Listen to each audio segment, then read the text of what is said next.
Sir ಈಗ ನಮ್ಮ Yash sir ಹೊರಟಾಗ ಏನೋ ದೊಡ್ಡ ಪ್ರಯತ್ನ ಇಟ್ಕೊಂಡು ಹೋಗಿದೆ. ನನಗೆ ಆ ಕ್ವಶನ್ ಇತ್ತು.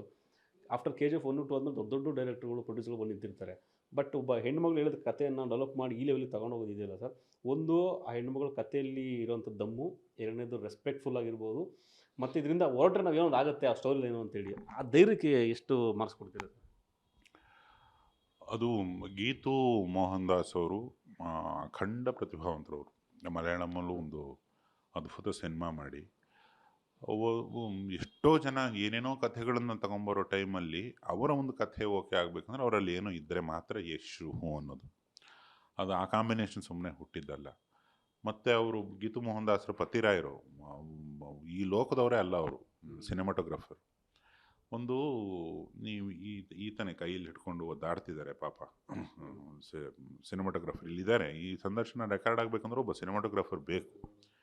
ಅವರೊಂದು ಸಣ್ಣ ತಪ್ಪು ಮಾಡಿದ್ರು, ಯಾವುದೋ ಒಂದು ಲೈಟ್ ಸರಿಗೆ ಹಾಕಿಲ್ಲ, ಯಾವುದೋ ಒಂದು ಫಿಲ್ಟ್ರ್ ತಪ್ಪಾಗಿ ಆನ್ ಮಾಡಿದ್ರು ಅಂದರೂ ಕೂಡ ಈ ಇಂಟರ್ವ್ಯೂನ ಜನ ನೋಡಲ್ಲ. ಯಾಕಂದರೆ ಮೊಬೈಲಲ್ಲಿ ಎಲ್ಲ ಬರ್ತಿರುತ್ತೆ ಇವತ್ತು, ಪ್ರಪಂಚದ್ದು ಬೇಕಿದ್ದು ಬೇಡದಿದ್ದು, ನೋಡಬೇಕಾದ್ದು ನೋಡಬಾರದ್ದು ಎಲ್ಲ ನೋಡ್ತಾರೆ. ಅವ್ರಿಗೆ ಒಂದು ಗೊಂಬೆ ತೋರಿಸ್ಬೇಕಂದ್ರೂ ಅದರಲ್ಲೇನೋ ಒಂದು ಸ್ಪೆಷಲ್ ಆಗಿ ಸ್ವಲ್ಪ ಕಲರು ಗಿಲರು ಎಲ್ಲ ಹಾಕ್ಬಿಟ್ಟೆ ಕೊಡಬೇಕು. ಸುಮ್ಮನೆ ನೀವು ಪ್ಯಾಕಿಂಗ್ ನೆಟ್ಟಿಗೆ ಮಾಡಿಲ್ಲ ಅಂದರೆ ಒಳಗಡೆ ಮಾಲೆ ನೋಡಲ್ಲ ಇವತ್ತು ಜನ. ಅಂಥದ್ರಲ್ಲಿ ಇಡೀ ಪ್ರಪಂಚ ತಿರುಗಿ ನೋಡೋಂಥ ವಿಜುವಲ್ಸು ತೆಗೆದಿದ್ದಾರೆ ಅವರು. ಆಮೇಲೆ ಎಲ್ಲರೂ ಸೇರಿ ತುಂಬ ದೊಡ್ಡ ದೊಡ್ಡ ಕನಸುಗಳನ್ನ ಕಂಡುಕೊಂಡು ಸಿನಿಮಾ ಅದು. ಅದನ್ನು ಪ್ರೋತ್ಸಾಹ ಕೊಟ್ಟು ಮಾಡ್ರಪ್ಪ ನಾನು ಇದ್ದೀನಿ ಅಂತ ಅಂದಿದ್ದು KVN ಸಂಸ್ಥೆ. ಅವರಿಗೂ ಒಂದು ರಾಯಲ್ ಸಲ್ಯೂಟ್. ಇದು ಎಂಥ ನೀನು ತುಂಬ ದೊಡ್ಡ ಕನಸೆ ಕಾಣ್ಬೋದು. ಈ ಇಂಟರ್ವ್ಯೂನ ತಗೊಂಡೋಗ್ಬಿಟ್ಟು ಚಂದ್ರಲೋಕದಲ್ಲಿ ಮಾಡ್ತೀನಿ ಅಂತ ನೀನು ಹೇಳ್ಬೋದು. ನಿನ್ನ ಮಾಲಕರು ಒಪ್ಪಬೇಕಲ್ಲ. ಚಂದ್ರಲೋಕಕ್ಕೆ ಹೋಗಿ ಮಾಡೋಣ ಬನ್ನಿರಿ ಇಂಟರ್ವ್ಯೂ ಅಂತ ಹೇಳ್ಬೋದು ನೀನು. ಹ್ಞೂ ಅನ್ಬೇಕಲ್ಲ ಅವ್ರು ಯಾರೋ ನಿನಗೊಂದು ಹಾಕ್ಕೊಡ್ಬೇಕಲ್ಲ, ಯಾವುದು ಸ್ಪೇಸ್ ಶಟಲ್ ಹಾಕ್ಕೊಡ್ಬೇಕಲ್ಲ,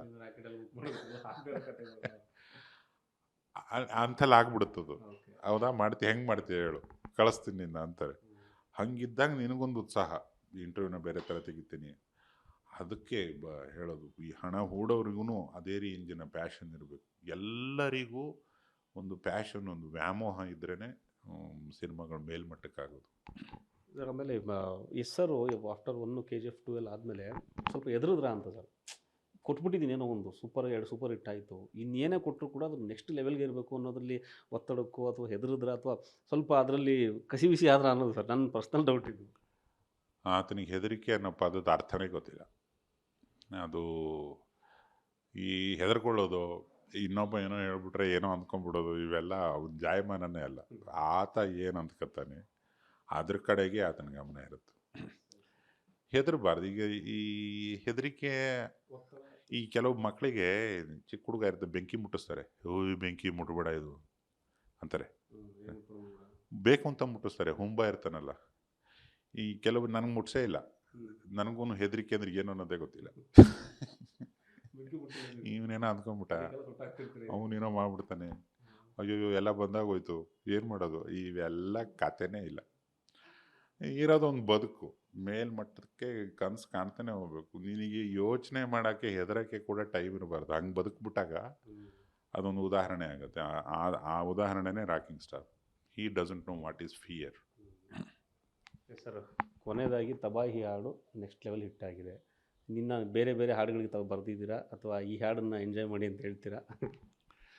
ಇನ್ನು 2 ಹಾಡು ನಾನು ಬರೆದಿದ್ದೀನಿ. ಒಂದು ನೋವಿದೆ ಅದರಲ್ಲಿ, ಒಂದು ವೇದಾಂತ ಇದೆ. ಅದು ಇನ್ನು ಅತಿ ಶೀಘ್ರದಲ್ಲೇ ಬರುತ್ತೆ. ಅದು ನನ್ನ ಮತ್ತು ಯಶ್ ಹೃದಯಕ್ಕೆ ಬಹಳ ಹಿತ ನೀಡಿದ ಹಾಡೋದು. ಇನ್ನೊಂದು ಫೀಮೇಲ್ ಸೋಲೋ, ಪ್ರೇಮಕ್ಕೆ ಸಂಬಂಧಪಟ್ಟಿದ್ದು, ಅದು ಕೂಡ ತುಂಬ ಮಜವಾಗಿದೆ. ಒಂದು ವಿಶೇಷ ಥ್ಯಾಂಕ್ಸ್ ಹೇಳಬೇಕು ವಿಶಾಲ್ ಮಿಶ್ರಾಗೆ, ಸಂಗೀತ ಪಂಡಿತರವರು. ಅದು ಇಷ್ಟೂ ಭಾಷೆಯಲ್ಲಿ ಎಲ್ಲ ಭಾಷೆಗಳನ್ನು ಅರ್ತು ಅದಕ್ಕೊಂದು ರಸ ತುಂಬಿ ಮೈಕ್ ಮುಂದೆ ನಿಂತು ಸ್ವರದ ತಲೆ ಮೇಲೆ ನಿಂತು ಒಂದು ಪದನ ಆಚೆ ಬಿಡೋದಿದೆಯಲ್ಲ, ಅದೊಂದು ದೊಡ್ಡ ಪ್ರತಿಭೆ. ಅದು ಆ ಪ್ರತಿಭಾವಂತನಿಗೆ ಒಂದು ಹೃದಯಪೂರ್ವಕ ನಮನ ನಂದು. ಯಾಕಂದರೆ ಒಂದು ಹಾಡನ್ನು ಒಂದು ನಾಡಿಗೆ ಕೇಳಿಸ್ಬೇಕಂದ್ರೆ ತುಂಬ ಗೊತ್ತಿರಬೇಕು ಸಂಗೀತಗಾರಂಗೆ, ಆ ದನಿಯ ಮಾಲಕನಿಗೆ ತುಂಬ ವಿಷಯ ಗೊತ್ತಿರಬೇಕು. ತುಂಬ ವಿಷಯ ಗೊತ್ತಿರೋ ಸಂಗೀತ ನಿರ್ದೇಶಕ, ಅದ್ಭುತ ಗಾಯಕ. ಆತ ಹಾಡಿಲ್ಲದೆ ಹೋಗಿದ್ರೆ ಆ ಪದಗಳೆಲ್ಲ ಕೇಳಿಸ್ತೋಯ್ತೋ ಎಲ್ಲೋ ಗೊತ್ತಿಲ್ಲ. ಅವರಿಗೊಂದು ಧನ್ಯವಾದ ನಂದು. ಸರ್ ಇನ್ನೊಂದು ಕೊನೆಯದಾಗಿ ಇದು ಈ ಸಾಂಗ್ ಫಸ್ಟ್ಗೆ ರಿಲೀಸ್ ಮಾಡ್ತೀವಿ ಅಂತೇಳಿ ಜಸ್ಟ್ ಒಂದು ಮ್ಯೂಸಿಕ್ ಮಾತ್ರ ಬಿಟ್ಟರು. ತುಂಬ ಡಿಸಪಾಯಿಂಟ್ ಆದರು. ಆಮೇಲೆ ಇನ್ಫ್ಯಾಕ್ಟ್ ನನಗೂ ಹಾಡು ಕೇಳಿ ಇದು ಏನು ಈ ಸಾಂಗಿಗೆ ಇಷ್ಟೆಲ್ಲ ಬಿಲ್ಡಪ್ ಕೊಟ್ಬಿಟ್ರಲ್ಲ ಅಂತ ಅನ್ಕೊಂಡಿದ್ದು ಉಂಟು. ಬಟ್ ಅದು ಯಾವ ವಿಜುವಲ್ ಟ್ರೀಟ್ ನೋಡಿದ್ಮೇಲೆ ತಪ್ಪು ಕಲ್ಪನೆ ನಮ್ಮದು ಅಂತ ಅನಿಸಿ ನಾನು ಕ್ಷಮೆ ಕೇಳ್ತೀನಿ ನಿಮಗೆ ಸರ್. ಅದ್ಭುತ ಸಾಂಗ್ ಕೊಟ್ಟಿದ್ದೀರಾ ತಬಾಹಿ ಮೂಲಕ. Thank you. ಯಾಕಂದರೆ ನೋಡುಗನಿಗೆ ಕೇಳೋಗನಿಗೆ ಎಲ್ಲ ಅಧಿಕಾರ ಇದೆ, ನೀನು ಏನು ಬೇಕಾದ್ರೆ ಅಂದ್ಕೋಬೋದು. ಬಟ್ ಫೈನಲ್ ಆಗಿ ಟೀಮ್ ಏನು ಅಂದ್ಕೊಂಡಿತ್ತೋ ಅದಕ್ಕೆ ಬಂದೆ ಅಲ್ವಾ, ಇದು ಅದ್ಭುತ ಅನ್ನೋ ಒಂದು ತೀರ್ಮಾನಕ್ಕೆ ನೀನು ಬಂದೆ ಅಲ್ವಾ. ಅದು ಕೂಡ ಟೀಮ್ ಸ್ಟ್ರಾಟಜಿ ಆಗಿರುತ್ತೆ. ಮೊದಲು ಹಿಂಗೆ ಹೇಳಿ ಆಮೇಲೆ ಹಿಂಗೆ ಹೇಳೋಣ ಅನ್ನೋದು ಅವರ ಸ್ಟ್ರಾಟಜಿ ಆಗಿರಬಹುದು, ನನಗೆ ಗೊತ್ತಿಲ್ಲ.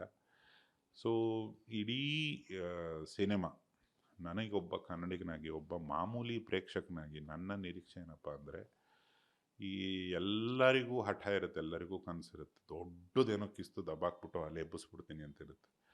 ಅದನ್ನು ಆಲ್ರೆಡಿ ಮಾಡಿರೋ ತಂಡ ಇದು. ಅದನ್ನು ಆಲ್ರೆಡಿ ಅಚೀವ್ಮೆಂಟಲ್ಲಿ ಎಲ್ಲಿಗೋ ಹೋಗಿರೋ ನಾಯಕ ನಟ ಯಶ್ ಅವರ ಎಲ್ಲರ ಕನಸು ಶಾಶ್ವತವಾಗಿ ಎಷ್ಟೋ ದಿನಗಳವರೆಗೆ, ಎಷ್ಟೋ ವರ್ಷಗಳವರೆಗೆ ಜನಮಾನಸದಲ್ಲಿ ಶಾಶ್ವತವಾಗಿ ನಿಲ್ಲಿ ಅವ್ರು ನಡೋ ಮೈಲಿಗಲ್ಲು ತುಂಬ ದೊಡ್ಡ ಇತಿಹಾಸ ಆಗಲಿ ಟಾಕ್ಸಿಕ್ ಅನ್ನೋದು ನನ್ನ ವೈಯಕ್ತಿಕ ಹಾರೈಕೆ. ಹಾಗೆ ಆಗುತ್ತೆ ಅನ್ನೋದು ಒಂದು ದೂರದ ನಂಬಿಕೆ ನನಗೆ.